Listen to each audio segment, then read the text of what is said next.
now smells like a humid day inside Joy Behar's moo-moo. The motives stink worse than Joy Behar's jog bra. I mean, assuming she jogs. Oh, wait, there she is.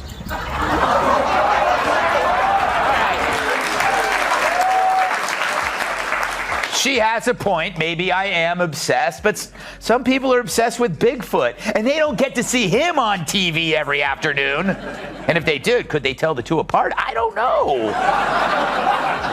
It now smells like a humid day inside Joy Behar's moo-moo.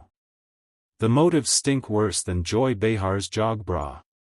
I mean, assuming she jogs. Oh, wait. There she, applause, music, is. She has a point. Maybe I am obsessed. But some people are obsessed with Bigfoot and they don't get to see him on TV every afternoon. And if they did, could they tell the two apart? I don't know. But Joy Behar just got caught in a full-blown comedy ambush. On one side, Bill Maher slicing through with his sarcasm like it's a chef's knife. And on the other, Gutfeld bouncing in like a snarky raccoon on Red Bull. What do you get when these two collide? Chaos, carnage, comedy, gold, Joy's ego. Let's just say it got torched and not in a cute way. And by the way, out there, that hat that you keep wearing, that red hat that says Make America Great Again, that tells people that you go along with this, so you might as well just put a swastika on the hat. Don't do that because we see it anyway. I'm not going to defend Donald Trump ever, but I would never say that we should put the swastika on the cap because I think you can hate Donald Trump. You can't hate everybody who likes him. It's half the country. I don't want to live in that country. I don't want to live in the country where I hate half the country and I don't hate half the country. How do you disagree? If you've ever seen a roast so savage it needs fire permits, this was it. Maher and Gutfeld didn't just throw shade. They bulldozed her whole perspective and left it gasping for relevance. Some things in life just won't leave. Bad Wi-Fi, spam calls, and Joy Behar squeezing her political hot takes into daytime TV like she's auditioning for a TED Talk no one RSVP'd to. She's been doing it for over 20 years, turning every segment of The View into a one-woman stage play titled Look at Me, I Know Everything. All while sounding like your old drama teacher who just discovered how to go viral on Twitter. But just when it felt like we'd seen it all, boom. Enter the unlikeliest duo, Bill Maher and Gutfeld. Two guys from completely opposite ends of the political universe, teaming up like a buddy cop movie no one saw coming. One goal, one mission, and it wasn't peace. They didn't just challenge Joy, they clowned her. The View didn't know what hit it. But the internet sure did. Joy Behar just might be the walking billboard for America's media breakdown. Loud, dramatic, and way too comfortable in the chaos she helped create. Last week, Joy Behar accused Elon Musk of being pro-apartheid, but then begged him afterwards not to sue. Musk lawyers have yet to comment because they're still checking to see if it's legal to sue a cow. Shocks fire. It's a legal question. I don't know why it's so upsetting. I don't make the rules in this country. All right. This wasn't a debate. There was no screaming match or face-off on set. Just two completely different men from opposite corners of the media world hitting the same conclusion without even picking up the phone. Joy Behar's brand of TV chaos has gone unchecked for way too long. Let's kick off with Bill Maher. He's no stranger to roasting nonsense. But lately, he's made it a mission, especially when that nonsense shows up pretending to be woke wisdom. Maher now sounds like your exhausted uncle at Thanksgiving, rolling his eyes while explaining how money works to a room full of folks who quote TikTok like it's gospel. But recently, Maher's sarcasm hit another level. It's evolved into a war path against fake intellects and surface-level activists, people who talk loud but say nothing. And if that crusade had a face, it would be Joy Behar, bangs and all, perched on The View like the queen of half-baked hot takes. He didn't even have to say her name. It was all over his takedown. A show that replaces real facts with fiery emotions. Check. Hosts that treat applause like it's a standing ovation for truth. Double check. A panel where disagreeing is treated like betrayal. Game over. Maher swung a verbal wrecking ball straight at the media circus Joy helped build, mocking the performative outrage, the pretend intellect, and the non-stop self-praise. The View. It's called The View. It's not called The Facts. Yeah, but isn't it interesting that it's called I mean, I don't think they meant this when Barbara Walters invented it a long time ago, but it's The View. Well, that's the problem in America. There is one view, right? True opinion, and everybody else can go sit in the corner. That's correct. I think that's not in the wild part, he wasn't even trying to roast her. The whole vibe just exposed everything she's turned that show into. He didn't throw shade. He threw the whole damn tree. He didn't just roll his eyes, he dragged the whole performance. Bill Maher tore into the fake moral posturing like he was slicing through butter. And while he roasted the whole culture of outrageous entertainment, it became crystal clear who that target was shaped like. Yep, Joy Behar. She wasn't caught in the crossfire. She was the blueprint. The sarcasm had her name written all over it.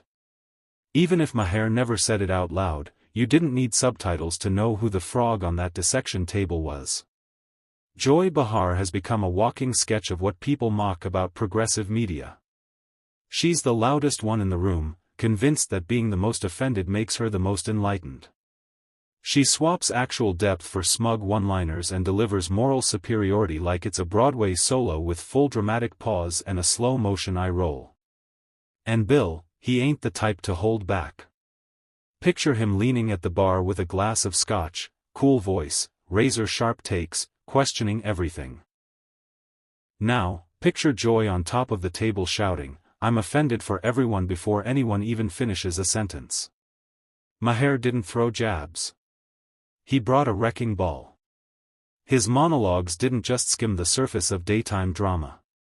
They drilled through it like they were mining for truth underneath a mountain of performative nonsense. In Maher's world, these talk shows aren't about honest dialogue anymore.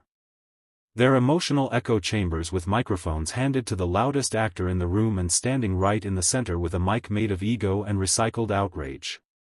Joy Behar said that Gutfeld talks about you all the time. Who is he? Well, really, who is he? I don't watch the show. He has a show of him.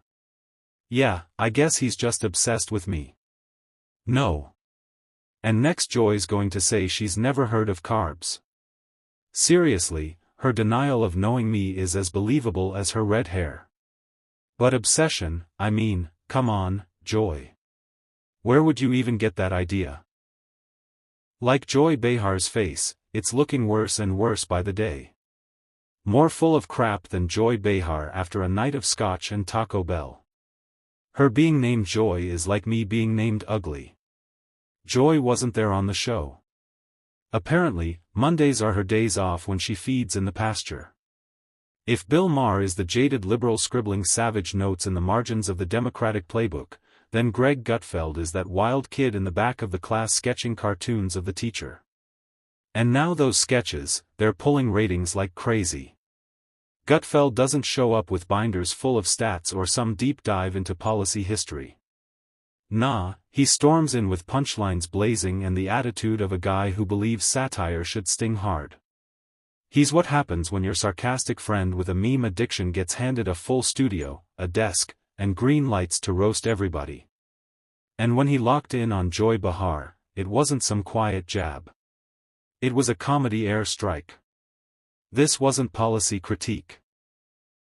This was a full-blown roast session with missed-grade sarcasm. To Greg, Joy isn't just another talking head. She's a walking gold mine of out-of-ouch rants, all wrapped in smug I'm always right energy and delivered with the grace of a foghorn at a poetry reading. While Maher dunks on her for what she symbolizes, the shallow end of progressive ideology, Gutfeld straight-up clowns her as a relic of media privilege. A loudmouth alum from the imaginary shout over everyone university, rocking her honorary degree in dramatic interruptions. Greg doesn't need fancy language. He just points at the madness and laughs loud enough for the crowd to catch on. And when he's breaking down one of Joy's fiery rants, it's like watching a circus clown try to give a TED talk. Confusing, chaotic, and somehow still on air. To Gutfeld, Joy's commentary ain't thought-provoking. It's like a toddler smashing piano keys. Loud, sure, technical music, only if you're squinting through a hangover. I just want them to pay attention to words like vermin and poisoning the blood and the Third Reich. That's all. That's really what I'm asking. They see Trump as a comedian. They see him as a clown who says crazy things. I saw Hitler like that, right? Okay. But that doesn't mean, you can hate Trump. You can't hate everybody who likes him. It is half. Here's the wildest part. Maher and Gutfeld didn't plan a thing. No group chat, no backroom deal. These two don't even like each other. They'd probably switch tables if they ended up at the same party. But still, somehow, without sharing a single note, they landed on the exact same punchline. Joy Behar. She's not just a host anymore. She's the sign chapel of clueless commentary. Carefully painted over decades, full of drama, loaded with noise and way too overhyped for what's actually there. Maher and Gutfeld both saw the same mess. Ego dressed up as expertise. Shouting passed off as argument and moral outrage replacing real thought. But the way they diagnosed her, totally different hospitals. Bill Maher treated her like a warning label. This is what happens when ideology eats your brain. Meanwhile, Gutfeld framed her as the blooper reel for serious journalism. Loud, overacted, and always missing the plot. It's almost poetic.